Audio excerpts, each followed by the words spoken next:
भानबेड़ा के ग्रामीणों ने भानु प्रतापपुर थाना प्रभारी को 30 सितंबर को शिकायत दर्ज कराई थी, जिसमें ग्राम पंचायत भानबेड़ा के सरपंच, उप सरपंच और पंच के खिलाफ गांव में गुंडागर्दी और मारपीट करने का आरोप लगाया था। जिसके बाद ग्रामीणों के साथ मिलकर सरपंच ने एसडीएम को ज्ञापन सौंपा और कहा कि यह सभी आरोप बेबुनियाद हैं। पर आज हम आपको मामले का दूसरा पहलू दिखाएंगे, जिसे देखकर आप दंग रह जाएंगे। यह तस्वीर मानवता को शर्मसार कर देगी। यह पूरा मामला भानबेड़ा का है, जहां पार्वती शेट्टी और उसके परिवार वाले गांव में पिछले लगभग 40 वर्षों से निवासरत हैं और रोजी रोटी के लिए गांव की बाजार स्थल की सफाई करते हैं। पर एक मामूली विवाद के कारण सरपंच जागेश्वर नरेटी के गुर्गे द्वारा पीड़ित पार्वती के नाबालिग पुत्र कार्तिक को दौड़ा दौड़ाकर पीटा गया। मामला यही नहीं थमा, बल्कि बरसते पानी में ही गांव से इस गरीब परिवार को निकाल के कोरर की मंडी स्थल में छोड़ दिया गया। अब सवाल यह उठता है कि किसने सरपंच और उसके गुर्गों को यह हक दिया कि कानून को हाथ में ले। आज इस परिवार को रोजी रोटी और खाने पीने के लाले पड़ गए हैं और सरपंच जागेश्वर नरेटी कह रहे हैं कि उन पर लगाए गए आरोप बेबुनियाद हैं। एक परिवार की जिंदगी भर की कमाई से बनाया घर तोड़ दिया गया और परिवार को दर दर की ठोकर खाने के बाद अनजान गांव में छोड़ दिया गया है।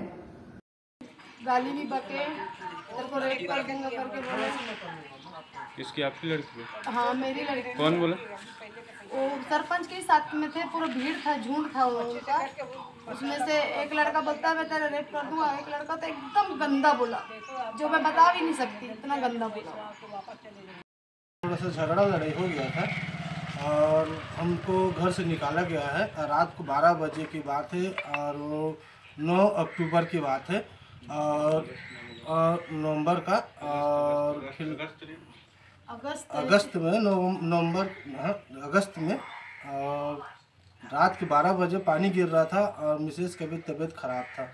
उसने ये नहीं देखा, ये नहीं समझा कि उनका तबीयत ख़राब है, इतना पानी में कहाँ छोड़ा जाएगा। तो रातों रात हमको कुरर धान मंडी में ला के पटक दिए पूरे सामान को। हमारा सामान पूरा टूट गया, एक सामान भी सही नहीं। हमको कुछ नहीं चाहिए, हमको घर चाहिए। हमारा जो हम मेहनत करके खा रहे थे, मजदूरी करके, हमको बाजार चाहिए। हमको किसी से कोई दुश्मनी, कल के डेट में हमको कुछ होता है तो सब जवाबदारी उनका रहेगा, सरपंच का रहेगा। आज तक कि उस गांव में कोई भी मारपीट होता है तो कुछ ना कुछ होता है, तो घटना ही होता है आदमी के साथ। सरपंच भी मारता है, कोई भी मारता है, किस तो आदमी क्या फांसी लगा के मरता है, एक्सीडेंट होकर मरता है, कुछ ना कुछ घटना होते ही छे। तो इसके लिए मैं माफ़ी चाहता हूँ कि मेरे को मेरा घर मिल जाए। हमारा परिवार के ऊपर एक भी आँच आता है तो मैं पूरा कार्रवाई करूँगा सरपंच के ऊपर। जो हमारे ऊपर जो आरोप लगा है सब ग्राम पंचायत के ऊपर बेबुनियाद है, क्योंकि हमारे जो गांव में जो आरोप लगा है, क्योंकि इसमें पारा मोहल्ला जो है उस पारे के लोग आए थे, सूरज कुमार नाम है उसका। और ये हादसा तब हुआ 9 अगस्त को भी इन्होंने बहुत ही आदिवासी समाज के एक लड़के को त्यौहार के दौरान मारपीट किए। इसलिए आदिवासी समाज उग्र होकर उस परिवार के घर में गए और उन्हें बाइज्जत भानबेड़ा से वो किए, क्योंकि आप रहना है तो ठीक से रहिए, नहीं तो यहाँ से जाइए बोल के। तो इतना उग्र होते हुए पूरा पारा मोहल्ले लोग भी आए थे ग्राम पंचायत में, लेकिन हमने कहा ये गांव का मामला है, समाज का मामला है, तो आप अपने हिसाब से निर्णय लिए। और उन्होंने गांव वाले ने ही ऐसा किया है, जो पंचायत ऊपर लगा रहे हैं सरासर बेबुनियाद है।